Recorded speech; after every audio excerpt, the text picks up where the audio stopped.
So I think America's Got Talent might be fake. Okay. Today, I decided, okay, let's just put on America's Got Talent, the latest season. It's on Peacock, and I'll just be watching it kind of, in the background as I'm going about my day. And so, first of all, at the very beginning, you know how, like, they film, like, oh yeah, all the judges they're coming out of the big bus, and all the fans are all around the stadium and shit.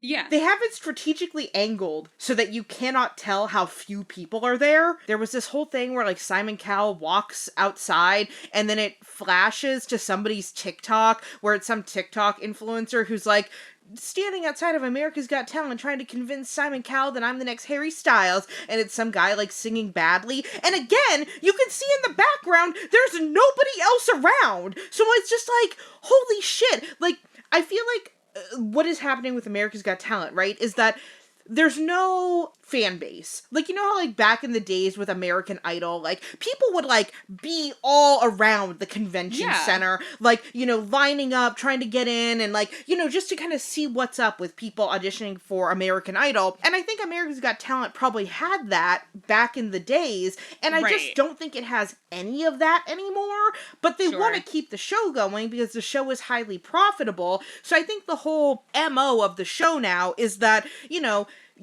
you get like talent scouts to scout out talent acts kind of globally and get them to audition for America's Got Talent. And like, then they do, but then the show still wants to present itself as like, we're going around America to find America's talent, and it's not. It's a showcase of international talent that's already largely established. Like, some of these acts already have record deals. That's the thing. I looked into some of these acts that I'm saying, and like, most of them already have management. They all, like, the one dancer guy has 2 billion views. Okay, well now that's interesting. Yeah. So like, he doesn't need to go on America's Got Talent. He's got enough clout to sustain himself with his internet career, and it's almost like, what is the purpose of him being on America's Got Talent? I think it's so that he can just promote his own brand to whatever boomers are watching America's Got Talent. Because, I mean, it makes sense. It's been on since I was a kid. So I think a lot of the organic talent has already been cultivated. Or if you're somebody who is talented, you kind of just like post that shit online and then do it that way. Like, there's really not a need for talent shows. Because the internet's a talent show. Well, speaking of conspiracy theories and the internet, hello and welcome to Informed Attraction, hosted by a pair of polygonal boobs. I'm Mackenna Goodrich. I'm Dr. Aubrey Hoffer. And this week we are launching into a discussion about why some men are so obsessed with the notion that all female characters in a video game must be hot. And first, a bad Jeremy Culhane doing Tucker Carlson impression. Why does this female protagonist look like a normal person? Why did they make her ugly? Why isn't the character fuckable? Why are video game women getting uglier? Why does the DEI agenda hate beautiful women? What are we doing? What's going on? These are all questions I had to read with my own eyes while researching this episode and the next one after this. And as I did all this research, I came to this as sort of our guiding question for this series. At what point did I think this fictional woman is hot become I am entitled to think this fictional woman is hot? There has always been sexualization of women and men in video games. There have always been horny gamers. This isn't new. What is new is this, I have to get out of the Tucker Carlson cadence, this isn't new. What is new is this evolution from video games have hot women in them to video games should have hot women in them to if a video game does not give me a hot woman, someone is doing politics at me. And not even if the game is giving you a hot woman. If a game is not giving you a hot woman in the way that I want her to be hot, which is as sexually objectified as possible. Yeah, exactly. We're really talking about a pornified female character here with crazy goo goo gaga proportions. So I'd like to take us back in time to 1996. When I was born! Fuck, Aubrey! Ah! How dare you? Bill Clinton was president. Independence Day was the highest grossing film worldwide. And I wasn't alive yet. Aubrey was, but she Yeah. really wasn't video game playing age. I'm gonna kill you, Aubrey. Scooping my damn jokes before I make them, ruining my rule of threes. The lowest hanging fruits. And they Damn taste you, so good. Bill Clinton and Aubrey Hoffer. Okay, Aubrey Hoffer and Bill Clinton are the same guy. I'm always saying that. Yep, convinced. 1996 is also the year that the world first encounters Lara Croft. Lara Croft is the main protagonist of the video game franchise Tomb Raider, who first appeared in the game, you guessed it, Tomb Raider, in, you guessed it, 1996. Let me ask a fucking dumb question right now. Lara Croft or Lara Croft? I know her name it is Lara. I know that her name was originally going to be Laura, and then they were like, that's not cool enough, so then they changed it to Lara. I used to work with two women who were named Laura, and they were like, one of us is Laura and the other is Lara, and I'm like, I hate you. I can't keep up. Yeah, so Lara Croft. So she is presented as a highly intelligent and athletic English adventurer who ventures into ancient tombs and dangerous archaeological sites. She also was originally written to be Hispanic, and then they changed that to her being English at some point during the development, because her name originally was not Lara Croft. She was originally Laura Cruz, and then she became Lara Croft during the development process. You know, Terry Crews is the current host of America's Got Talent. It's all connected, man. It's all connected, bro. They also have a thing called the Golden Buzzer. No, I know about the golden buzzer. I didn't, and I was really confused so all of the judges and Terry Crews get to hit the golden buzzer twice per season, and by the time I got to a quarter of the way through the second episode, it had been used like 6 times. Anyway. How many episodes of auditions are there? I don't know. Okay, well, so that's why they had to use it so many times in the first few episodes. So, Tomb Raider, and thus Lara Croft, was developed by the gaming company Core Design. You know who has a strong core? Terry Crews. Yeah. Okay.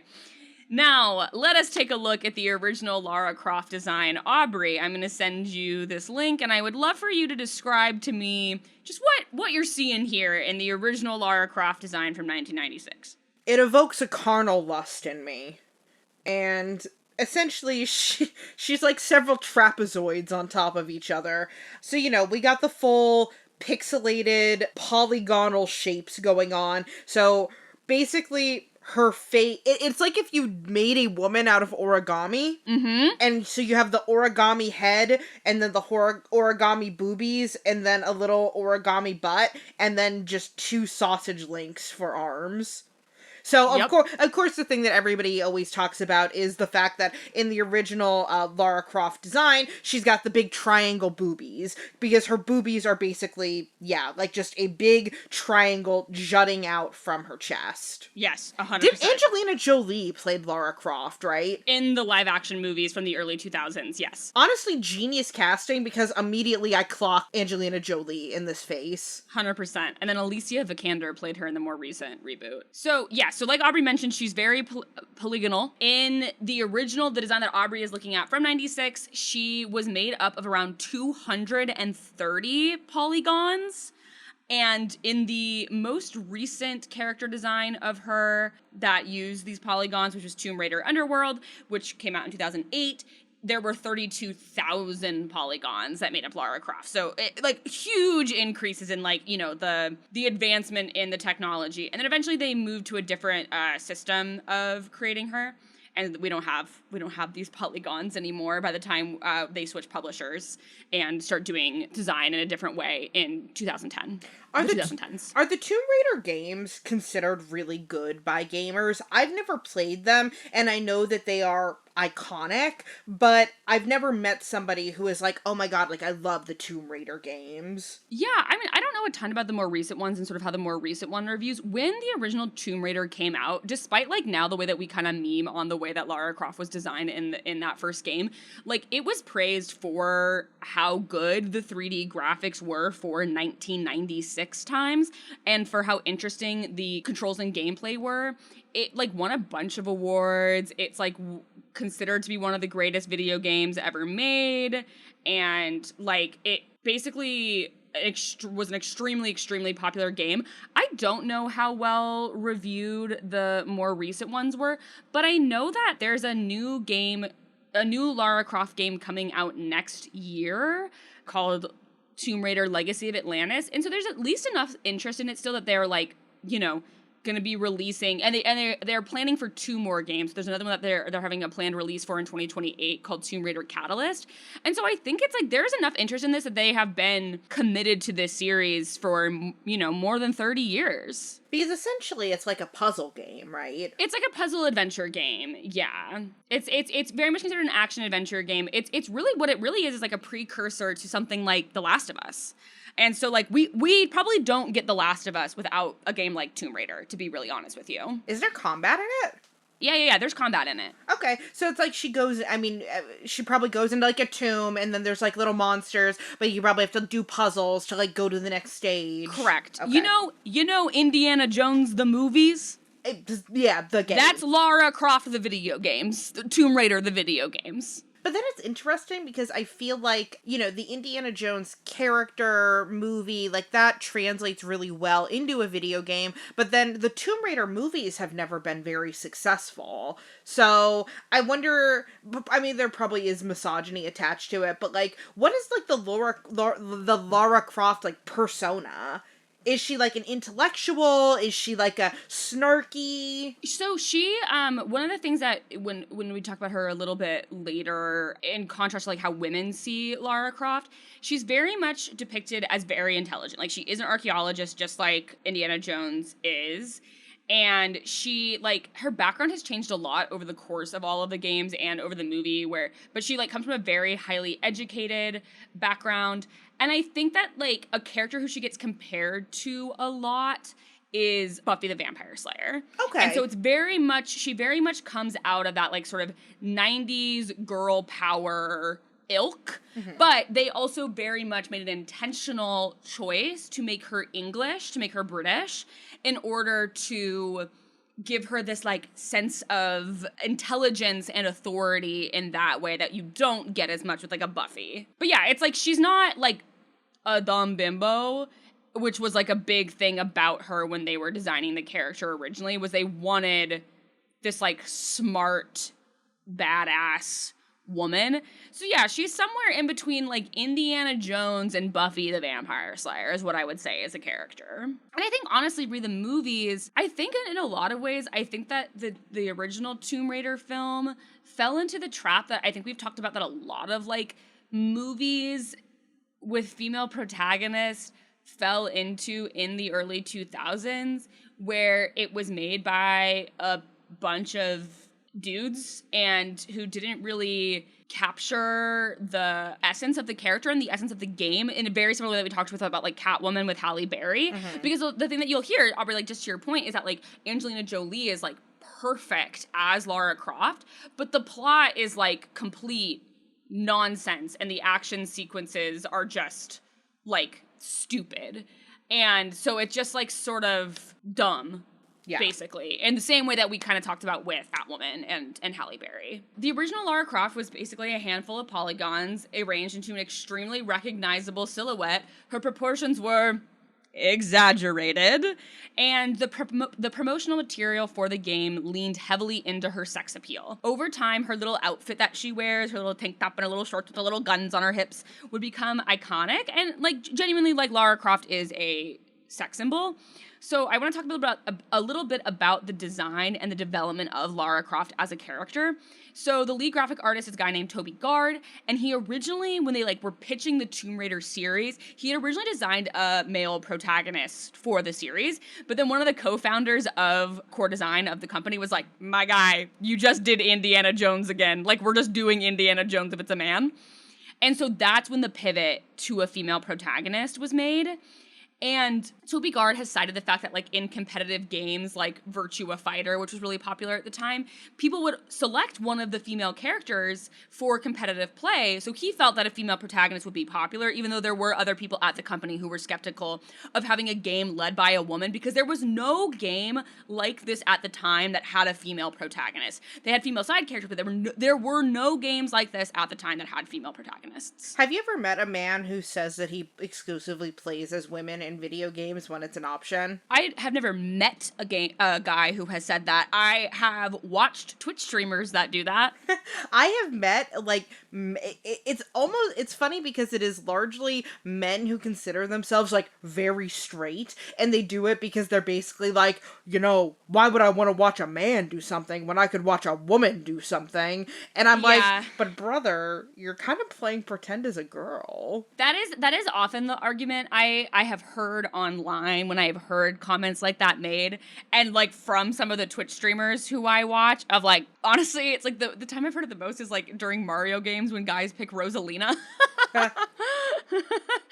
But yeah, so I have heard that sort of frame of mind before. And I think that they, in a weird way, I guess that I don't think they think of it in an RPG sense. And they think of it as very much them watching this girl do it and not them playing as that character. Do you know what I mean? I do. And it's just interesting because when I play video games, it is such a different experience for me because I want to feel like I am that character in that game. I mean, I pretty much, whenever I have an option to make a customizable character in a video game, I make her look like me because I think that that's fun to feel like I'm in the game. That'd be an interesting thing that I don't think fully relates to this series, but would be an interesting thing to look into is those statistics with gender, and if men have a tendency, because I do the same thing, and I'm curious about if men have a tendency to do that in games. I think it's 50-50 because I know at least for the Baldur's Gate 3 community, the kind of joke is that men either play as John the human fighter,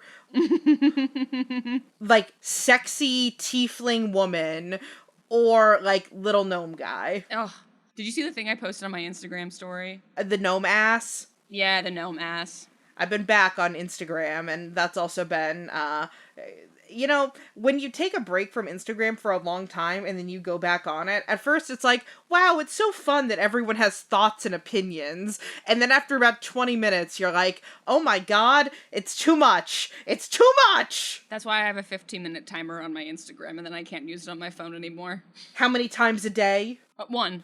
Oh, you get one 15-minute block a day? Yeah. I mean, I can use it on my computer still, but the desktop site sucks. Terrible. But on my phone, I get 15 minutes a day. Wow, good for you. Or else I will sit there and brain rot and watch reels forever. I mostly save my 15 minutes. I usually just go on my browser, and then when I'm laying in bed at night, when I'm about to go to sleep, that's why people often get a bunch of reels from me at 12:30 a.m. is because I use my 15 minutes to watch a bunch of reels and then go to bed. Yeah, I have managed to really break myself out of it with Instagram, and then with TikTok, I have mine set so that I get 20 minutes at a time, 4 times a day, but it's a 50-50 chance that it unlocks when I press the button. So, and that does help break me out of the cycle. Yeah. I haven't had TikTok on my phone since January of 2025. That's great. Yeah. TikTok is so much more engaging than Instagram. Yeah. So, Toby Gard has also stated that when he was making this character, he wanted to not have her be a, and I quote, bimbo or a dominatrix. And so he drew... Which way, Western woman? And so he drew inspiration from singer Nenna Cherry and comic book character Tank Girl. And I'll be so on God that, like, Lara Croft does really look like if you combined Nenna Cherry and Tank Girl, especially when they draw Tank Girl with big ol' boobies. So, he kind of nailed it with what he was going for. Yeah. It has also been widely reported that while adjusting the character model, Guard accidentally increased the breast dimensions by 150%, and then the rest of the creative team argued to keep that change, but Guard has stated that that isn't true, and it's just sort of like a made-up urban legend about why her boobs are so big. Okay. And so it was really important to Guard that she moved as realistically as possible, which is like why she's designed the way that she is. The movement in the game looks a lot more realistic than in other games at the time. And in later games, her proportions have been scaled back to be more realistic. But basically, I think she was given big boobs because of the comic book inspo and for marketing reasons. And I also think it's very clear that there was a lot more thought put into her character than, let's make a woman really sexy and put her in some tiny shorts. Like, they did put more thought into it than that. So, Shadow of the Tomb Raider was the most recent Tomb Raider title to be released that wasn't a remaster of an older game, and while she still had big boobs, they're definitely now more realistic looking. Like, she just looks like a real woman who has big boobs as opposed to like a sexy comic book girl. Aubrey, I'm sending you this image. So this is what she looked like in the most recent Tomb Raider game. This is not the ones, obviously, that have not come out yet. This was the most recent one that has been released, Shadow of the Tomb Raider. Yeah, she just looks like a pretty regular woman. Yeah, who still has big tits, but like there are regular women with big tits, turns out. Well, right, like she doesn't look like she's got like crazy gazongas. Yeah, she just looks like a woman who has big boobs. Mm-hmm. And I do like that her tank top is more of like an athleisure tank top and not like spaghetti strap with lots of like she's covered. Yeah, right. Like it's like something that someone would reasonably wear when raiding tombs. Mm-hmm. Yeah. So I think overall, this comics and marketing influence are clear in Lara Croft and the many female game characters to come after her during this era. The vast majority of female video game characters during this era were stylized in this specific way. Not the polygons, but the titties. However, before we sort of get to the other ladies, I did want to talk through a little bit about the feminist reception and readings of Lara Croft. And as we're going to get into, I think a lot of men in the more sexist/reactionary cohort of gamers often try to make this claim that all feminists hate hot women in their video games. But as I was doing research on Lara Croft, a lot of the literature is actually about feminist interpretations of her and how a lot of women really love Lara Croft. Mm-hmm. So this is from an article by Helen Kennedy in Game Studies that also includes a quote from a woman named Nikki Douglas. I couldn't figure out who Nikki Douglas was, but there was a quote from her. I think it was drawn from a different article that Kennedy was just quoting. And so I'll read Kennedy's writing, and then I'll have Aubrey read Nikki's quote. So Kennedy says, although a number of fighting games offer the option of a female character, the hero is traditionally male, with females largely cast in a supporting role. In this respect alone, Lara was a welcome novelty for experienced female game players. There was something refreshing about looking at the screen and seeing myself as a woman. Even if I was performing tasks that were a bit unrealistic, I still felt like, hey, this is a representation of me, as myself, as a woman, in a game. How long have we waited for that? And I know I brought this up before, but this is famously how I felt upon seeing the Wonder Woman movie for the first time, and a bunch of my male friends afterwards tried to complain about her footwear or / her outfit being unrealistic, and I was like, shut the fuck up, that wasn't for you, it was for me! But Kennedy goes on to say that it is clear that the producers of Lara wanted to market her as a character potentially appealing to women. Her arrival on the game scene dovetailed nicely with the 90s girl power zeitgeist. American writer Gerard Jones places Lara Croft together with Buffy the Vampire Slayer as a character that was sexy for boys, but also cool and capable for girls. And also hot for girls because, you know, gay people, and also some women are just hot, but whatever. He basically argues that these characters have a strong bimodal appeal and are able to appeal to people of all genders. Well, what it reminds me of, too, right, is in the 90s, there were a lot of really cool feminist just chicks out in media. Like, the whole, like, Riot Girl subgenre of music. Right. With, like, Hole and Bikini Kill and, even, like, Babes in Toyland. Like, the women who were in these bands are feminist women who, like, were not trying to de-sexify themselves. That's where I think that we just fall into that, like, conservative propaganda, where conservatives are like, the feminists are bad because they want women to be less sexy. Meanwhile, Yes. every feminist you meet is sexy as hell because she's confident in herself and her sexuality, and she's expressing it in a way that feels good for her. Like, Totally. feminists don't want women to be de-yassified. They want women to feel free from the shackles of oppression and the pressure to present in a specific way to be considered a woman. Totally. That is literally the next thing I have written down, where it's part of why I get so like at this notion that like women, especially quote unquote ugly women, hate seeing hot women in games and want all the women in games to be desexified, and that's just not true. It's a lot more nuanced than that, and I think that the real thing is that femme gamers want characters where a pornified body isn't the only thing that they have going for them, and even those characters existing, I think, is not offensive to the majority of femme gamers, but that it can't be the only type of woman that we have portrayed in our games. And I think you maybe could make an argument that there were a lot of male developers who probably swung too far in the other direction and went, we want more women to play games, so we gotta make them more neutral. But I think that again derives from this like notion that ugly equals feminist, which is an inherently misogynistic idea. Well, right. I mean, this is something that I butt into whenever I do content and like fat activism stuff online, where people are like, you just want all women to be fat and gross like you. And it's like, yeah, of course I do. I think that'd be awesome if everybody was fat and gross like me. But, you know, like, no, I don't want everyone to become fat and gross like me.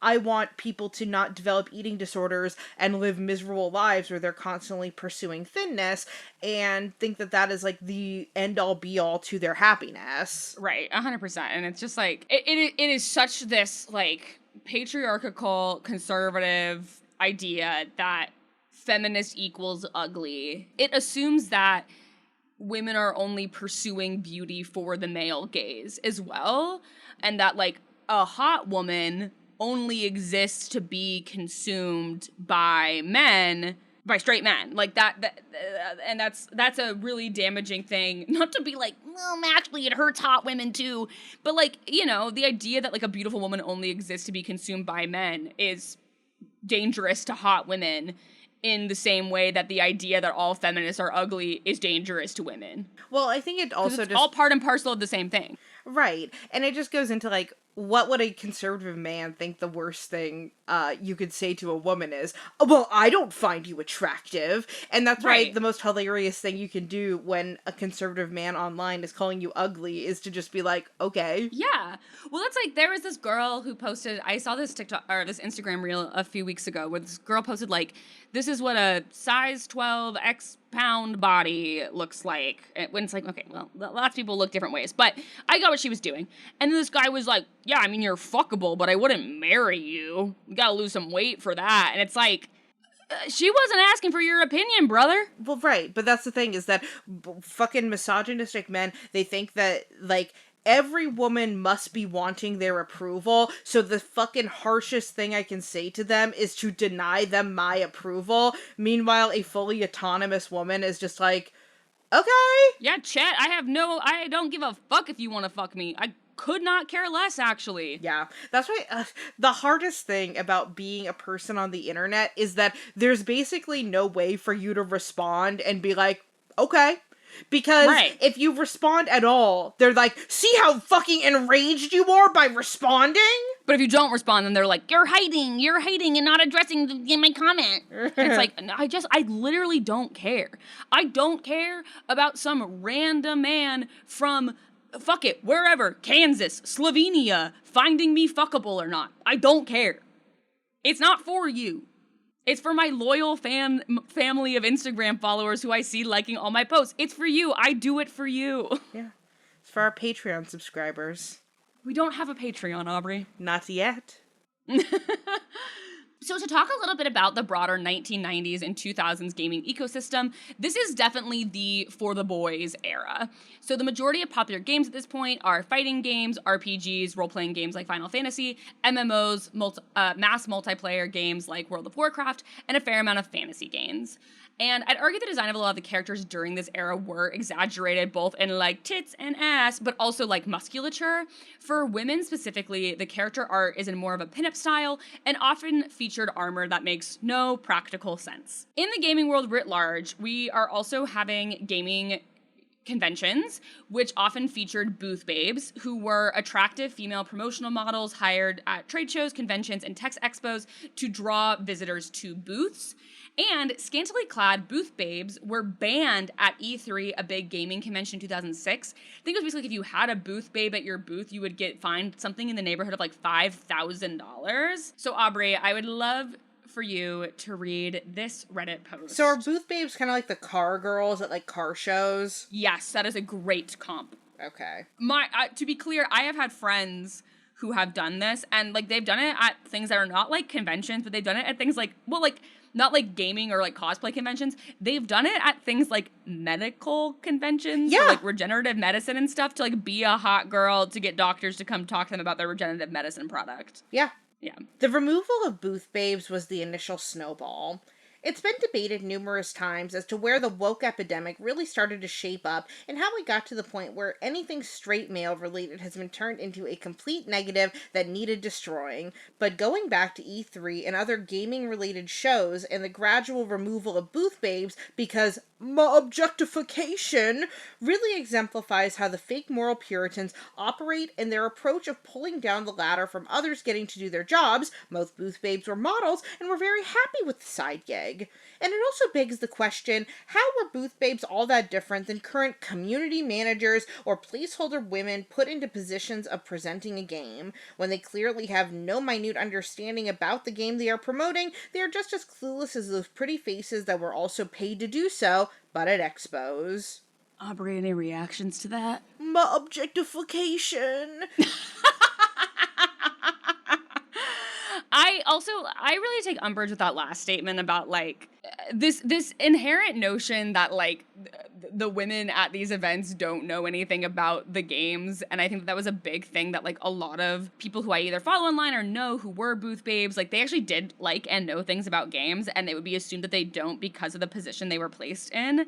And also like if they didn't, they were just a hot girl getting paid to be there, like that's also totally fine and that's not a big deal. But I think that was a part of the problem with the booth babes, is it led to this like thing that like, oh, hot girls actually don't know anything about games. They're just there to be pretty. And then when there were hot girls who would go to these conventions who were actually interested in gaming, they would face this sexism of like, you're just here to be hot and you don't actually care about games. When it's like, no, I'm a hot girl who cares about games, actually. Also, I guarantee that the booth babes were getting objectified and sexually harassed constantly. Oh, yeah. I mean, that's 100% why they had to stop doing it, is because I'm sure that these women, I'm sure it became like a liability for these conventions to have these women there because of like fucked up shit that was happening to them. My favorite comment on this thread: next it'll be ring girls and cheerleaders. Might as well join the Taliban. Thank God. Thank God we're bringing up the Taliban.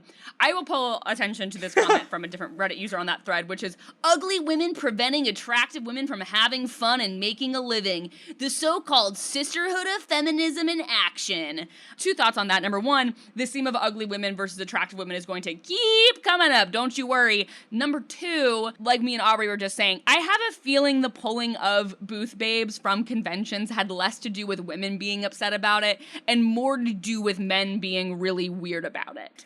And again, this all goes back into the fucking patriarchy of it all, with men basically being like, we need to pit the beautiful women against the ugly women in order to keep the beautiful women on our side. And I think that that fucking flows into modern day conservative rhetoric, where like fucking conservative men try to like keep conservative and moderate women in their clutches by being like, you don't want to be like those gross, ugly, fat, disgusting, blue-haired, libtard, fat feminist. You know, you want to be normal, and basically making this like othering of women who, you know, believe that women should have rights. Well, I mean, I talked about this a little bit too on when I went on the episode of Breaking Mayberry that I went on, that like this idea of like woke fishing on dating apps and like guys pretending to be more liberal than they are in order to date like cool, hot, lefty women. And I think that like what a lot of alternative and lefty women have run into is there's a lot of guys who date them and then try to de-yassify them, try to de-alternatify them to put them more in line with this like conservative ideal of what a woman should look like. And so it's like trying to save hot girls from themselves by being like, hot goth girl, be more conservative looking now that I've got you. Also, here's the thing. There's an image in this thread, and it's like, remember what they took from you. And it's an image that is, like, some of them are booth girls. Some of them are just female cosplayers. And that's also the beef that I have with this, is that, oh, you're telling me that there's not hot girls at Comic-Con anymore? It's like, brother, have you looked around?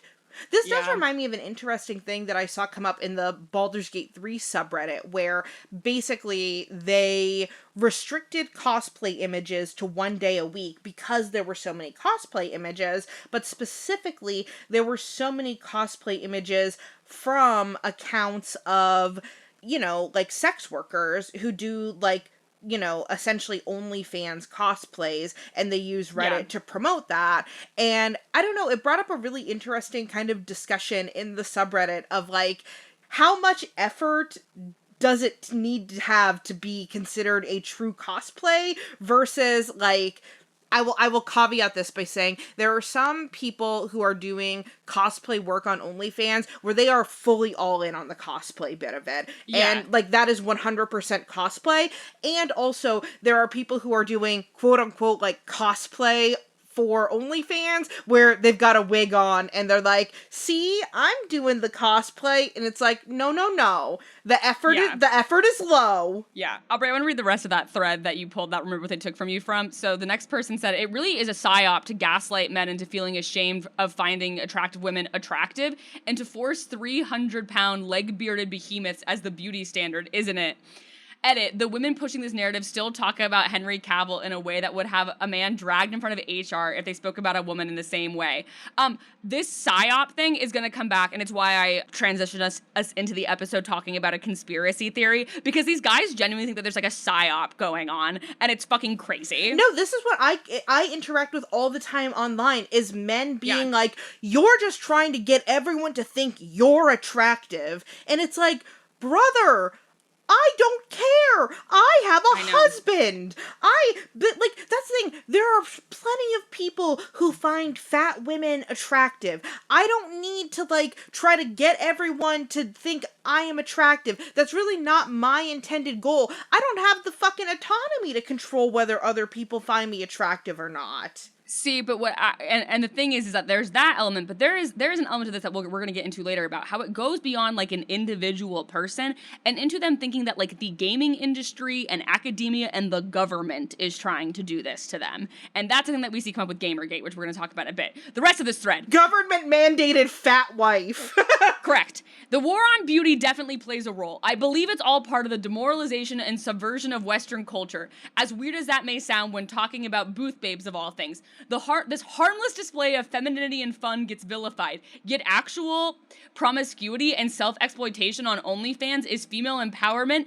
That's no coincidence. One more comment. Attractive model at an event? Ree! Average Joe showing her bacon drapes on OnlyFans? You go, girl. No woman feels that way. No woman has ever felt that way.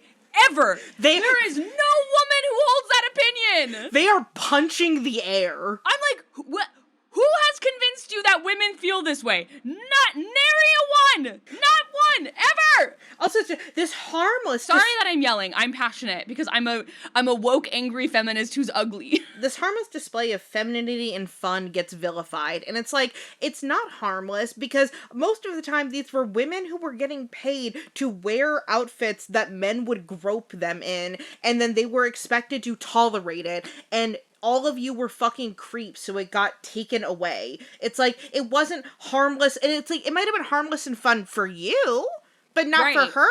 No. I mean, you hear all the time about, like, women who play the face character princesses at Disney World and Disneyland getting, like, assaulted by weird, creepy dudes. You think these booth babes weren't?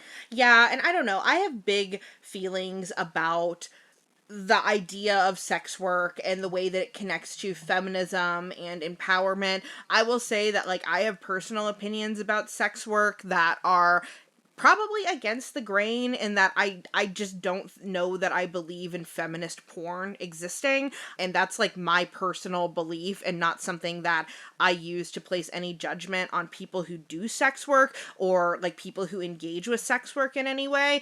I'm just expressing that as like, it is not a 100% held belief that every self-identified feminist is like, you go girl, when they see women posting on OnlyFans. Yeah.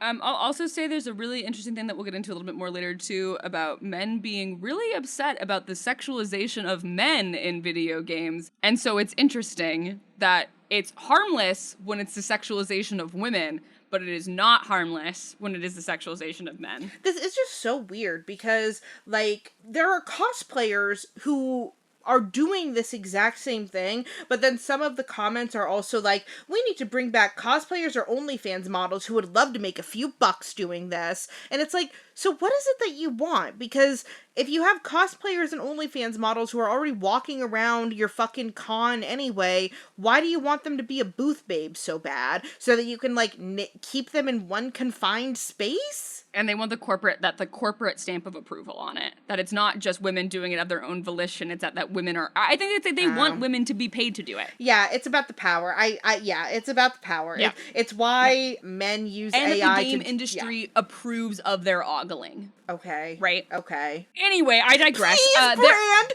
Please, brand! I need you! Capitalism, yeah. Please. Capitalism, yeah. Please, brand, I need you to tell me how I think and feel. Please, brand, I need you to approve of everything I do. Please, brand, I don't know what I can jerk off to unless you tell me. Please, Papa Ubisoft, tell me it's okay for my wiener to be hard. I need Sony to tell me that my wiener being hard is okay. If Sony isn't okay with my wiener being hard, I'm gonna chop it off! And then, of course, there's a comment that goes, there are still plenty of babes in East Asia, because part of this is also the, like, fetishization of Asian women, of it all. Yeah! There are a lot of characters from this era who are very hot. Chun-Li and her crazy style thighs. Cammy from Street Fighter, who fights in a leotard with some green paint on her legs. Mai Shiranui, whose entire cooch will be flapping in the wind while fighting. Ivy from Soul Calibur, whose costume feels like it must be a nightmare to get in and out of.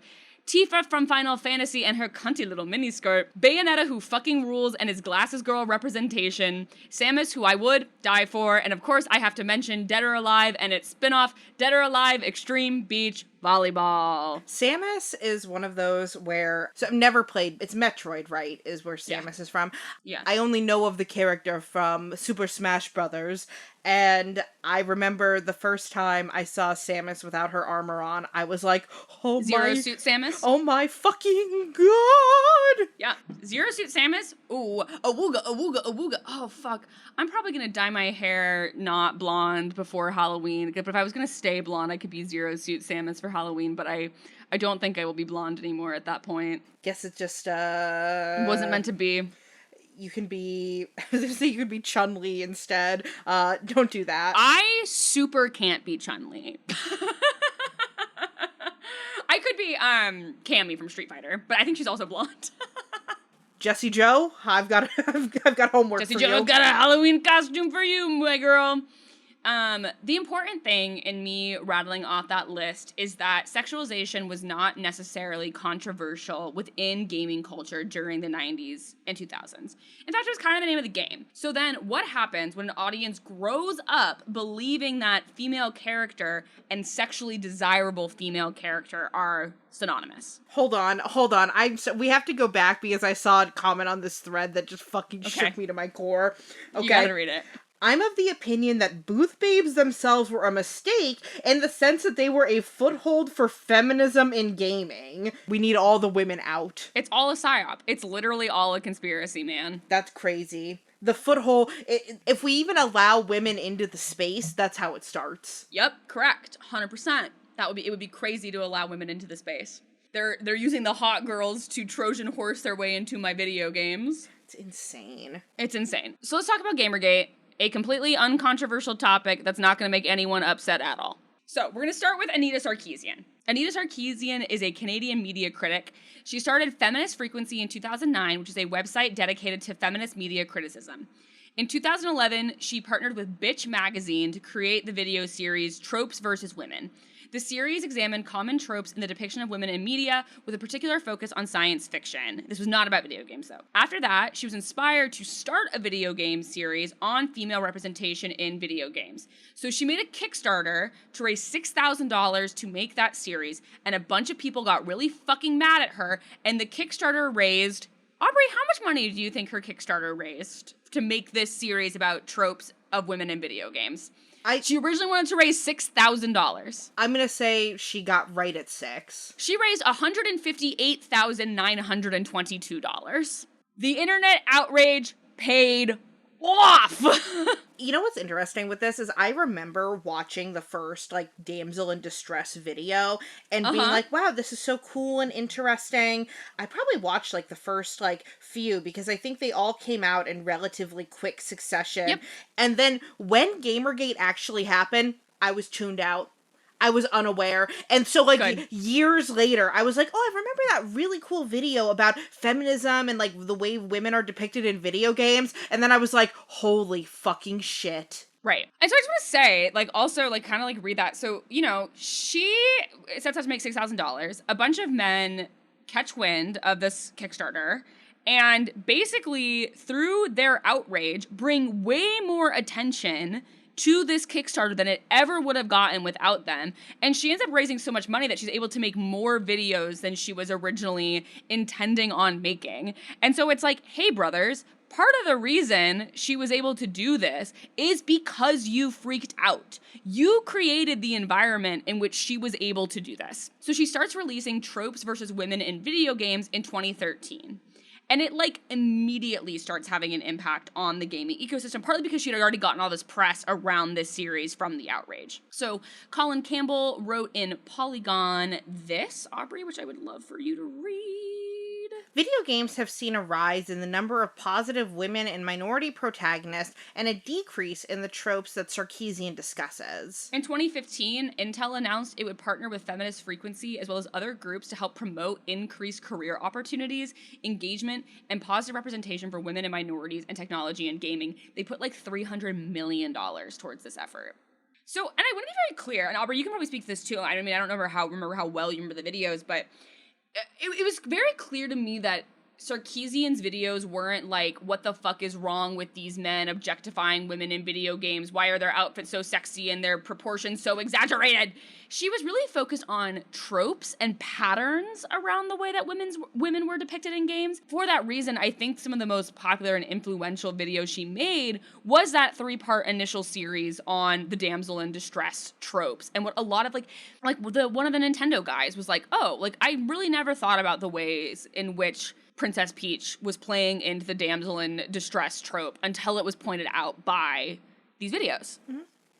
Yeah, I remember, the thing that I remember distinctly from those videos is the damsel in distress stuff, and also, there might even just have been a brief mention of it, but it always stayed with me, was the way violence against women in games was treated.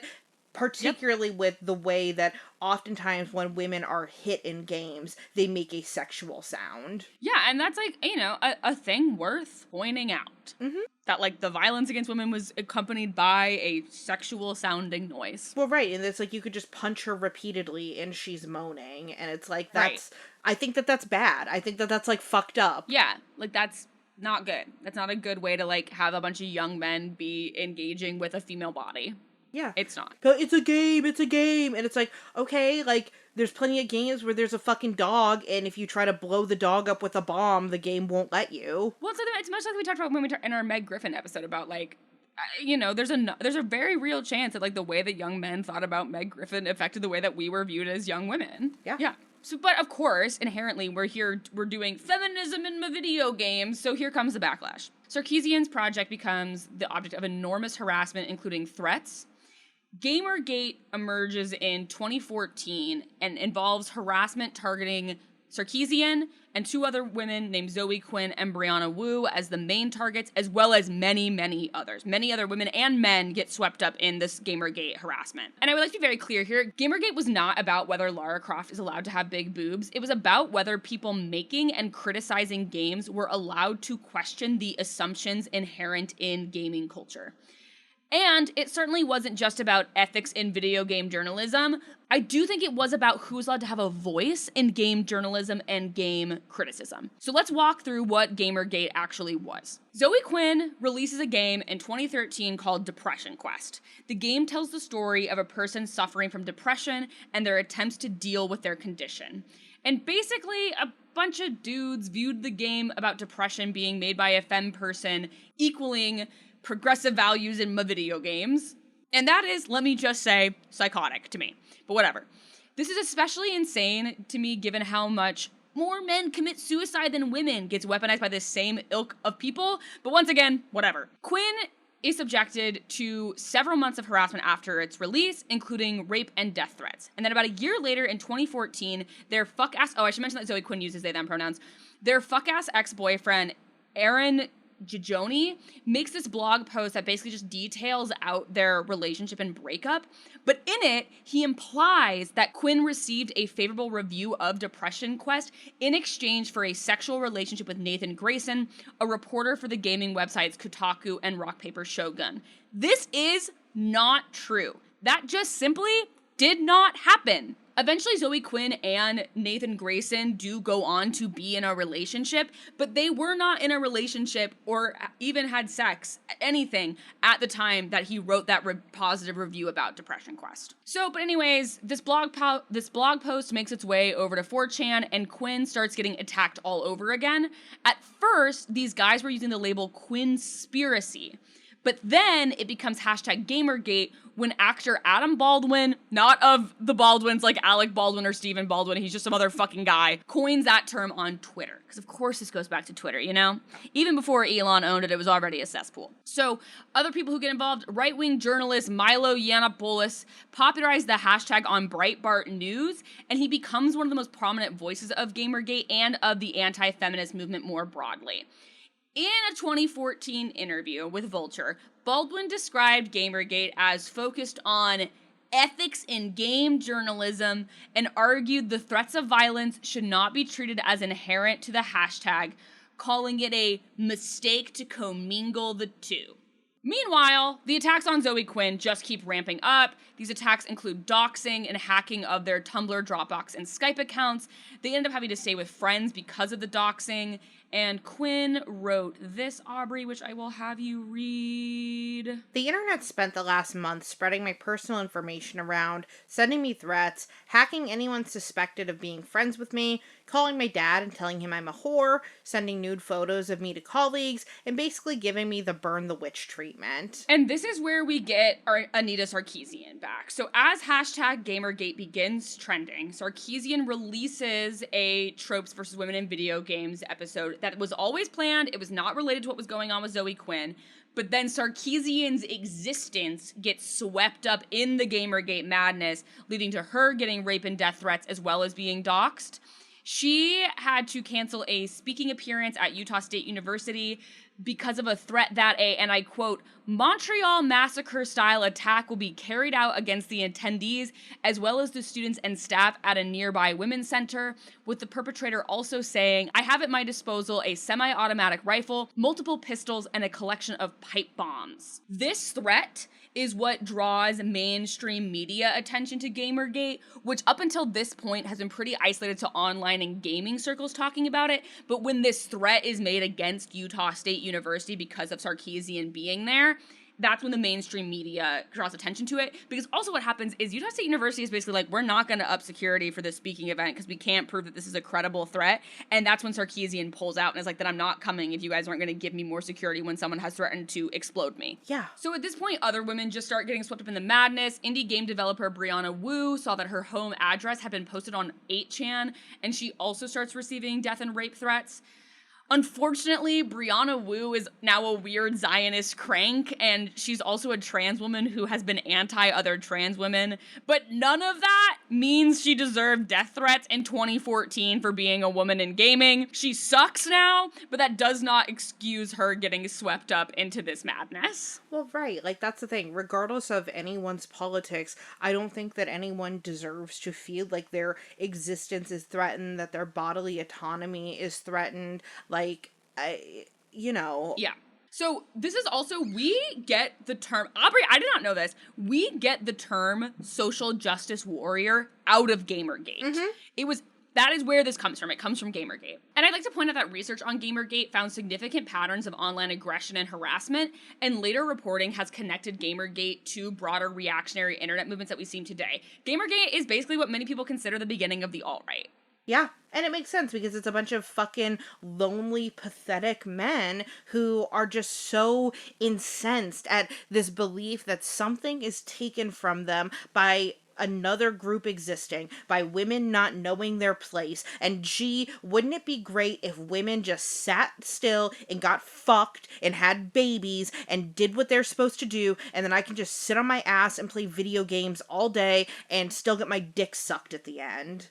Right, and I think that that's, like, the thing that, like, I think that a lot of times when people think about the origins of Gamergate, they think about Anita Sarkeesian, and while, like, definitely, like, tropes versus women in video games, like, you know, sort of was the precursor to all of it, I think it is very specific that the Gamergate movement itself, these guys on 4chan doxing these women, started with Zoe Quinn being a femme game developer who had a successful game that had nothing to do with, like, women or feminism.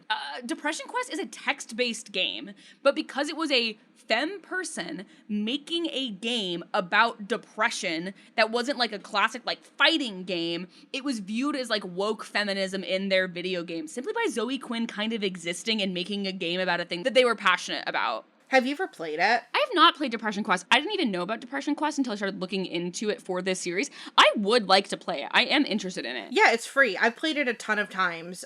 It really did the rounds on Tumblr. Basically, it's just like, I am depressed, and it gives you things of, like, here are things you could do if you are feeling depressed.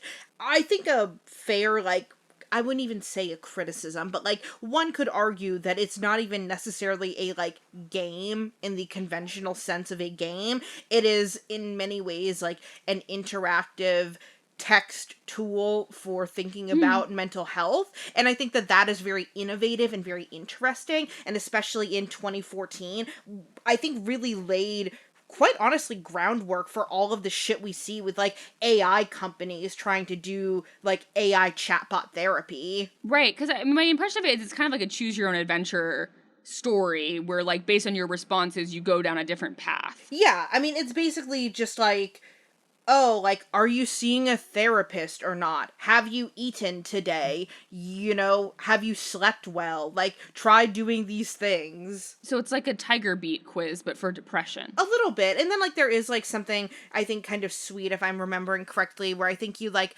type the name of, like, a supportive person in your life, and, like, think about how you would talk to that person, and, you know, like, it is, like, a helpful, interactive tool, but again... It's like me doing my therapy workbook. Well, like, really, it is. It's like an interactive, like, therapy workbook, and that is what I also find so fascinating about this, is that this is, like, a quote-unquote, like, you know, like, at the time, like, woman in gaming, but also, like, it's not like that they were creating, like, you know, a fighting game or something, like, right. like it was just such a specific kind of sub-niche and innovative and cool thing, but, like,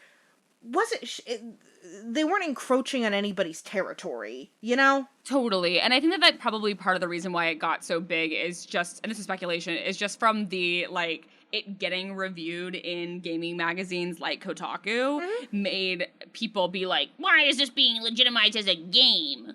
Yeah. Yeah. So, read the continuing harassment. Men who tried to defend the women being attacked by Gamergate were also doxxed. And in addition, actress and gamer Felicia Day wrote a blog post about her concerns over Gamergate and her fear of retaliation if she spoke out against it, and almost immediately her home address and phone number were posted online, leading to harassing letters and phone calls. Dude, R.I.P. Felicia Day, because she was one where, like, the nerd guys were all about her until the moment they weren't. Yeah, totally, 100%. She is still alive, to be clear. I know, just spiritually R.I.P. Yeah. Gamergate's harassment was coordinated primarily through anonymous message boards such as 4chan, 8chan, and Reddit, particularly the Kotaku in Action, or KIA subreddit. That is the subreddit that the majority of the posts that I have drawn from this series are from. The one that me and Aubrey were reading from earlier about Booth Babes is from Kotaku in Action. It's a cesspool and I hate it, and I've had to spend way too much time on it, and now my Reddit recommendations are all messed up. Many Gamergate supporters have denied that harassment took place or falsely accused victims of fabricating the evidence of the harassment.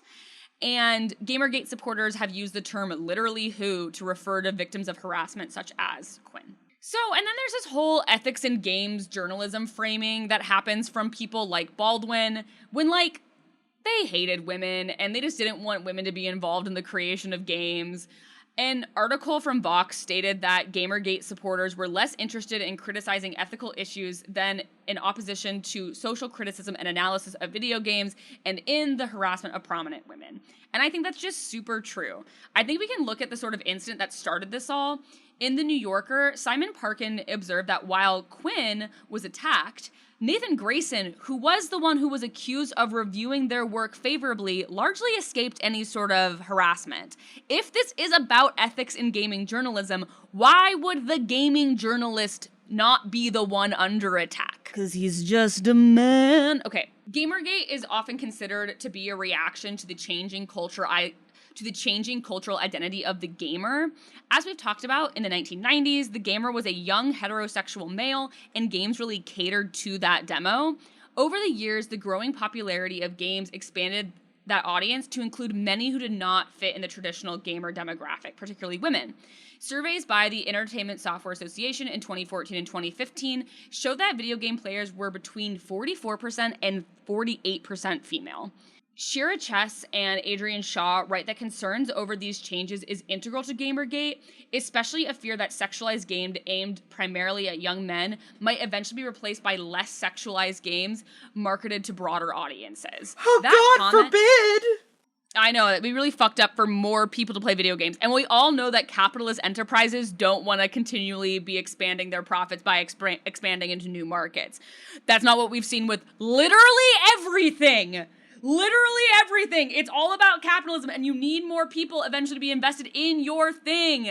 That comment is basically going to be the subject of our next episode, but for now, Gamergaters often dismissed such games and their more diverse, casual group of players as not being real games or gamers. If you played thousands of hours of The Sims, that's not being a real gamer, because that's not a real game. Yeah, and that's the thing too, is I don't know. I have always really struggled with, like, do I have a hashtag gamer identity? And I really don't know, because I have played video games since I was 9 years old. I have enjoyed them as a hobby for the vast majority of my life. Yet, I really struggle to identify as a gamer because I don't really like a lot of, like, first-person shooters or fighting games. I like stories, I like RPGs, I like characters, I love video games as a medium for telling stories and experiencing things, and I don't know, it's really only been recently that I played, like, so much Baldur's Gate, which is a game, and I'm now playing Mass Effect, which is a game, that I'm like, okay, like, maybe I actually am a gamer, and it's like, okay, why didn't I feel this way when my entire life I have played I have played Pokemon, and Animal Crossing, and Fire Emblem, like, all of these games as a hobby my entire life, yet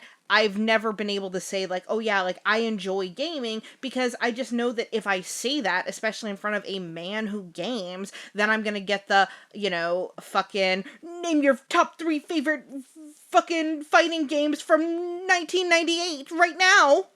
It's like, I can't. It's like, okay, so the most popular game of all time is Minecraft, which, like, yes, there's fighting in Minecraft. Like, there's, like, enemies that you fight in Minecraft. But, like, for the most part, Minecraft is, like, building shit and going mining for resources and making stuff. Like, that's most of what Minecraft is. And, like, farming. And so it's like, I don't understand how you could say that, like, Minecraft is a game, but something like The Sims or Animal Crossing is not. Or even something like Mario Kart is not. Like, that's a game. Right, but it's a casual game. I don't give a fuck. Sorry, all these guys who play a bunch of games also are not, like, unless you are literally a competitive gamer, like a professional gamer, you are a casual gamer. Sorry. I think it's... That is, like,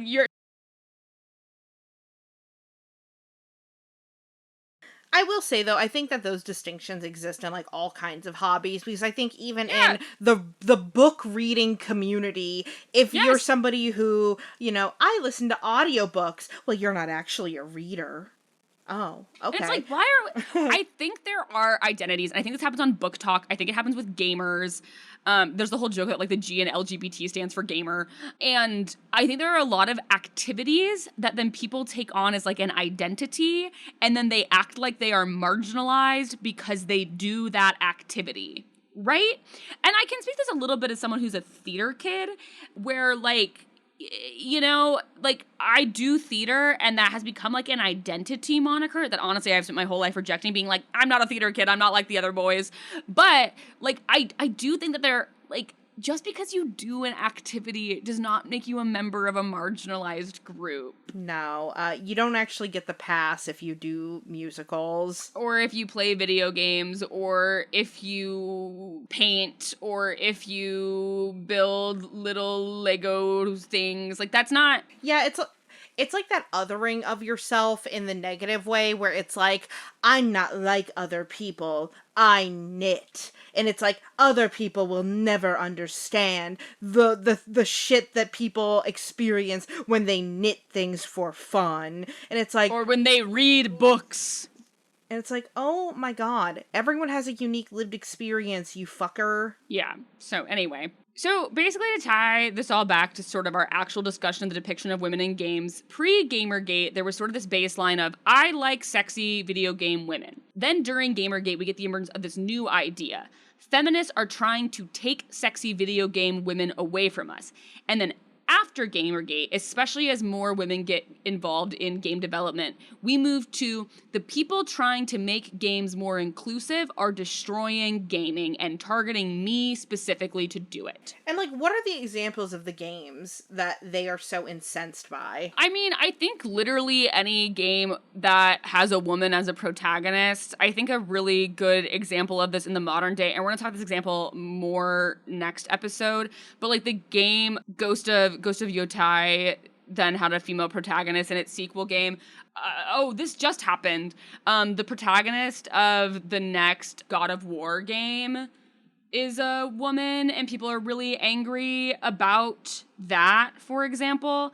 And so I think that that's a real, like, thing that people get pissed off about. And it's just like, okay, it's not going to affect the game sales in any way. No, it's not. So... Because that's people who want to play the game, like, God of War fans don't give a shit. They're gonna still play it. Yeah, so to give you a piece, so in this new God of War game, Kratos is out, Faye is in. The God of War LaVey creators detail the decision to make Kratos' his wife the new protagonist. And they've pointed out the fact that the, like, main producer of the game is this woman, Ariel Lawrence, who is a queer woman. And so it's like, yeah, of course it's a woman who's in the next God of War game because a woman is making it. And that's the thing. I'm trying to think of any kind of equivalent in games that I play, and there's just really not. Because, you know, like, I'm thinking... the Larian Studios, who does Baldur's Gate 3, is going to release a new Divinity game, and I'm like, how would I feel if I could only play as a man for Divinity? But that's different, because for Baldur's Gate 3, I have the option of being a woman, so it would be strange if they then took away that option. But if I was playing the game, and the default character was a woman, and then in the next game, the default character was a man, I mean, I guess I would just be like, that's different, but it just doesn't impact Well, it's also, it's anything. a sequel. It's a new story, right? Like it's a new story. Right. Okay, I just want to share this post really fast. So basically, there was this post on X about this thing from this guy, John Delarose, that like posted a picture of Ariel Lawrence with the new God of War protagonist, and his tweet is, "Let me remind you, never let women into your hobby." Again, hobby.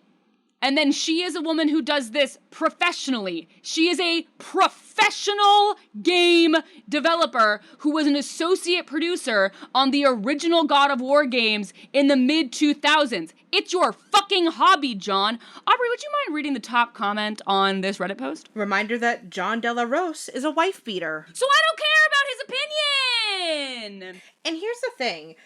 So my husband, he is really into RC cars as a hobby. As one might expect, the RC car... And so he is attacked for that.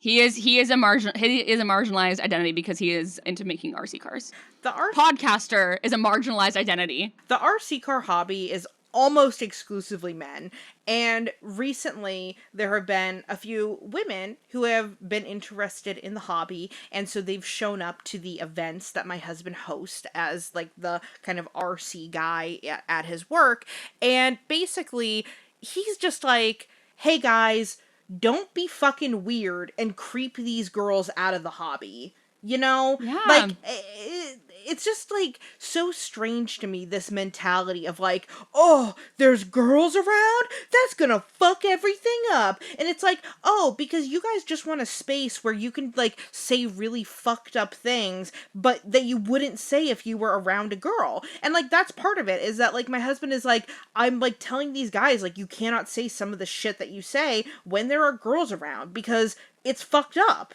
Yeah, and it's like, maybe just... And obviously it's fucked up when there's nobody around, but he doesn't want to pick a fight for no reason, you know? Like... Yeah. Just maybe say less fucked up shit. I don't know. Basically, in our next episode, we're going to delve into this pipeline from she's ugly to why are all women in Western games ugly now to why are developers intentionally making women ugly to its endpoint of DEI makes women ugly. So these two femme researchers, Adrienne Shaw and Shara Chess, wrote this paper about how they got swept up into Gamergate. Basically, an academic event they organized got cited as evidence for this like mass conspiracy theory to put feminism in games. And since Aubrey, since this is about academia, I would love for you to read it. I can't wait to give you the insight as to how this probably actually went down. The fishbowl format is one that does not privilege a single voice of authority, but rather allows for a larger group conversation. This format, we felt, might engender a more open discussion about not only issues we saw in the game industry, but also issues in academia that limit research on diversity in games. When we started planning our fishbowl, our initial goal was pretty vague. We wanted to do something about feminism in games. What we settled on was less about feminism and more about making sense of how identity and diversity, particularly embracing intersectional approaches to both, matters to video game studies. At the August 2014 conference, to our surprise, our event drew a fairly large and diverse crowd of scholars from different disciplines. We set up a public Google Doc so that anyone in the room could take notes on what was said. As with many non-traditional conference formats used in the digital humanities, we hope the Google Doc could be a living document and continue conversations beyond the isolated conference experience. Little did we know that the document would later be used as evidence of a larger feminist gaming conspiracy. So here's the thing about academic conferences, guys. So I'm assuming these are probably, like grad students, postdocs at the time? I don't know what they were at the time. Let me open the article and see if it says in there. Probably early career faculty at most. Yeah, they were, so at the time of writing this, which they wrote this in 2015, so this would have been right after this happened, since this happened in 2014. So, and they, at the time of writing this paper, were assistant professors. Yeah. And a full professor. So one was an assistant professor and one was a full professor. Okay, so yeah, these are two people who are like, hey, there's something kind of happening at the social level. We have a conference coming up. Let's have a discussion at this conference that's essentially a, like, kind of, the fishbowl format would not be a moderated conversation, but it would basically just be, we're all gonna sit in a room and we're gonna take turns chatting. And you just do that. Like, there's no conspiracy to it, and half the time when you fucking do it, you do it and nobody shows up. Right. Totally. And I think from what I understand from these two, is that a fair people showed up to have this conversation because this conference happens in 2014, like right in the middle of Gamergate. Yeah. And it's at a media studies conference. So a lot of people want to talk about gaming at this point. And so they did have like what ended up being a pretty robust discussion. Well, right. It's like how conferences that I go to, everyone wants to talk about Ozempic and GLPs Totally. and why are so many people taking GLPs and shit like that. Yeah, exactly. So basically, this document that is this Google Doc that is produced out of this fishbowl then got used on 4chan to erroneously connect this academic conference to a game development company. And all of these guys on 4chan were like, look! There was a big meeting talking about how to get more feminism in games, when really it was a bunch of academics in a room yapping and like no one from the actual game industry was present. And so they basically get accused of being a part of a psyop to like figure out how to do a psyop about getting more feminism into games. And I found this article that they wrote after the fact really interesting because basically they said that the whole thing basically forced them to look at the language they were using to describe what they were seeking to do, namely dismantling hegemonic masculinity, and interrogate if that's what they were actually looking to do. And they basically came to this conclusion that they aren't trying to dismantle masculine spaces in gaming, but to simply make room for other gaming cultures and increase diversity.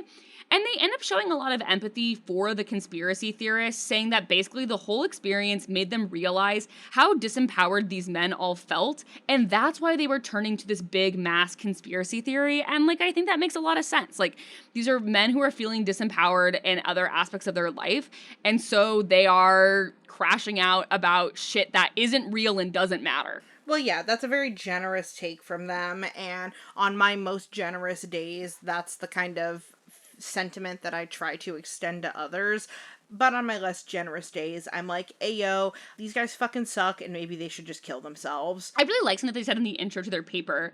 They said, in referring to the video game industry's patriarchal undercurrent, we do not mean to imply that all men working in the game industry or who are involved in gaming culture are personally guided by sexism. But that's the thing, nobody fucking thinks that. Like you're apologizing for shit that you never even endorsed. No, totally. Totally. But rather that systemic sexism structures the industry and gaming culture as a whole to the extent that the very idea of integrating elements of feminism into video games is read as evidence of an actual conspiracy theory. And I think that is really the framing that I'm going into next week, thinking about these like shifts in gaming since the 90s are then automatically read as some great conspiracy theory to do like critical race theory on gamers and exclude straight cis men out of gaming spaces. When that is just blatantly not true and no one's trying to do that. Yeah. So a couple things before we close today. So first I wanted to share, as I was writing this, my friend Josh from the Worst of All Possible Worlds sent me this post from Blue Sky that is a screenshot of a post on Kotaku in action. And the post is, the video game industry is dominated by women, the chosen gender. What is offered to us, men, the accursed gender, is men slop. Aubrey, got any thoughts on that? What men slop is Call of Duty. That is men slop. There will always be men slop out there for them to consume. I love the idea of men being the accursed gender. Mm-hmm. Also, I don't have the whole post here, but the beginning of the post is, in recent years, the sexualization of men in video games has become increasingly conspicuous. So we want women in video games to be hot, but when men are hot in video games, it's men slop. But it's not women slop when women are hot in video games, but it is men slop when men are hot in video games. I have to send you a picture from Baldur's Gate 3. So basically, the sexiest outfit in Baldur's Gate 3 is this outfit called the Wave Mother's robe. And basically, everyone has universally agreed, do all the women look gorgeous in it? Yeah. But do you know who fucking looks the best in it? It's Gale of Waterdeep, baby. Feast your eyes upon him. Oh my god. Wait, he looks so cunt. He wears it so naturally. Oh my god, good for Gale. Pop off, queen. He's so sexy. I desire him carnally. Some comments on here that I think are interesting. This is from the Blue Sky thread, not from the Reddit thread, but someone said, sometimes you see someone online whose issues with the world are just so incomprehensible, you genuinely have to question whether you are even the same species. She a curse on my gender till I menslop. Pretty good. And then someone said, see, the odd thing is that there's more on-screen tits and ass and pussy in modern video games than there were in the Housecon days of the 80s and early 2000s, but they act as though the opposite were the case. Yeah. And it's like, yeah, there actually are lots of boobies everywhere in games right now. Yeah. And then read the Booth Bunnies thing. Something from that thread is someone saying, fuck, I miss Booth Bunnies. And then a guy replies, I bet they miss us too. I had so many great interactions at cons. They were so nice to the awkward nerds, and not because they were paid to. They enjoyed the attention, and we treated them like goddesses. If someone got out of line, the crowd quickly shut them down, and they were kicked out of the conference. Now, none of those ladies get paid for the work, yet notice there are still countless cosplayers who go to cons and fill the same role on their own, even though they aren't being paid. I think... No! That's not real! That's not real! These are all guys who go to strip clubs and think that the strippers care about them. That's not real! That's not real! Ah! Anyway, sorry, I just wanted to bring that up since Josh sent that to me. Thank you so much to Josh, who may or may not be on our next episode. So obviously more on this next week, maybe with our special guest, but I just want to sort of have an open discussion here at the end, Aubrey, about how the word ugly is being employed in this context and how it connects to this like broader notion of the beauty myth and the burden we place on women to be beautiful and not ugly. Because obviously this is not a conversation that is just like, you know, closed in on gaming. And I kept thinking about the word ugly as I was scripting this week and next week's episode. And I want to talk a little bit about how the word ugly and ugliness in general is being employed in this context. Well, it's because ugly is the worst thing that a woman can be. Ugly is the thing that every woman fears. It's the thing that every girl starves herself to avoid being. It's the thing every fucking woman who gets a shit ton of Botox is trying to avoid. And, you know, again, not to fucking shame people for doing whatever they want with their bodies. You can do whatever you want with your body, but I think there are a lot of people who make themselves really fucking miserable because they are so anxious about being seen as ugly. And I don't know. I feel like for me, my biggest kind of personal growth has just been like, you know what? Like, I don't care. And if I don't care if I'm ugly, I actually am able to acknowledge that I'm not ugly because I don't think ugly even really exists. Yeah, it's all this like made up thing of like beauty standards and like difficult thing. I don't know. This whole week I've been like reading all of these like articles about like everyone getting so skinny now, and I think that they all look kind of bad. But then I feel gaslit by the fact that it's so like a part of the dominant culture right now. Also reading all these articles about like being blonde is fascism, and I'm like, oh fuck, do people think I'm fascist because I dyed my hair blonde during the rise of fascism? And just all of these things about like all of this like stuff that like we use as signifiers of anything status. And I think that like beauty and ugliness is such a signifier of like womanhood and your like proximity to femininity, but also like has become a political thing of like, if you are aspiring to be beautiful, it gets locked into this like for the boys gaze. And then like there's no winning to be done there, because if you look like that thing, you are viewed as being like inherently conservative and for the boys, the existence of Sydney Sweeney, or you get, you know, labeled as like rejecting beauty standards and being an ugly feminist and blah blah. And it's just like there's no winning to be had in this system that like where the beauty myth exists and where we like talk about ugly in this way. And it's one of those things that like I just has been a lifelong annoyance for me and a real, I think, societal issue. Well, it's why at the end of the day, you as the individual have to just do you. I don't think that you're a fucking fascist if you keep your hair blonde, and I don't think any normal person is gonna clock you as one when you're walking around New York City. Also, I'm broke and can't be blonde anymore, so it's going away. All the more reason to build up the Patreon. Yeah. But yeah, I don't know. Like, I spent so much of my life trying to be pretty, thinking, oh my god, if I can just be attractive, then everything is going to fall into place. And the reality is that it doesn't. One, because no matter what you look like, someone will always find you attractive. And two, no matter what you look like, someone will always find you unattractive. That's why even the most beautiful people in the world are still considered unattractive to others, and why people who you might consider very unattractive still have plenty of admirers. Yeah, I am thinking of of a lot about this like lyric from a Lana Del Rey song, which is hope is a dangerous thing for a woman like me to have.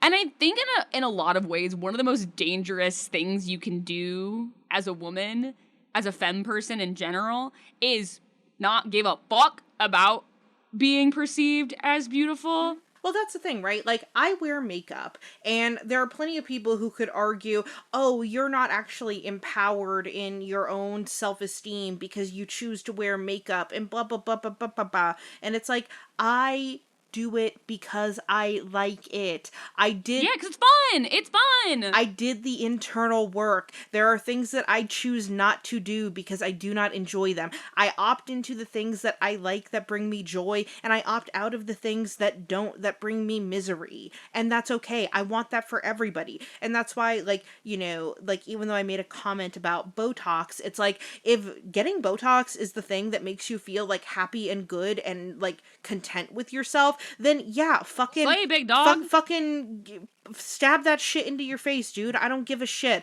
But like, and I think this goes even with like conventional and also unconventional beauty standards, which are also a thing in like the alternative world. Like, if you're doing these things because you want other people to see you in a specific way, and because you are so afraid of getting perceived as an ugly woman in whatever space you're in, honey, you're already miserable. You're already miserable. Let me bring this back to men. Okay, so I've become addicted to this guy on Instagram Reels who does these crazy transformations of guys, and it is unbelievable, like, just what he does to these guys and what he goes to, like, how they look at the beginning, how they look at the end. And it's just like an interesting thing too, because I think it is such emblematic of like, yeah, sometimes men also like want to feel bonita. And okay, Aubrey, I'm gonna send you this video, and I just want you to see what this guy looks like at the beginning, and then go to like the last 10 seconds so you can see what he looks like at the end. And it looks like a different dude. And I will link this in the listening notes too, so that you can, anyone else can watch what Aubrey is currently watching. Honestly, he's pretty cute beforehand too. No, yes, 100%. To be so brave, I think he looked better before. And I think for me, that's sort of not my point. My point is how just fucking different he looks. Yeah.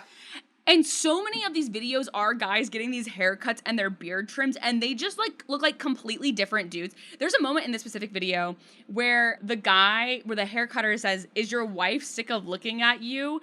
And the guy says, "No, she loves me actually." And I think that is like so emblematic that like he's not doing this for his wife. Yeah. He's doing this for him. His wife likes the way he looks. He is doing this for himself because he does not like the way he looks, and he wants to change the way that he looks for him. And I think that the thing that I would love to say to so many of these men is, it is okay for women to be hot and for women to pursue beauty. And it is also okay for women to not give a shit about those things and not do those things. In the same way, it is okay for you to do that. And I think that I wish that so many of these men could get to the point where they understand that women existing in multitudes does not mean that anything is being taken away from them, in the same way that men existing in multitudes does also not take anything away from them or from women. A dude being hot in a video game is not men slop, in the same way a woman being hot in a video game is not femme slop. It's just fucking people. And I need everyone to shut the fuck up and go watch Win Steady Cutting on Instagram and just see these dudes' transformations and understand that this shit is all fake, man. Yeah. It's never been real. And that booth babe never really loved you. Never, brother. That stripper doesn't love you either. And don't even get me started on the Hooters waitress.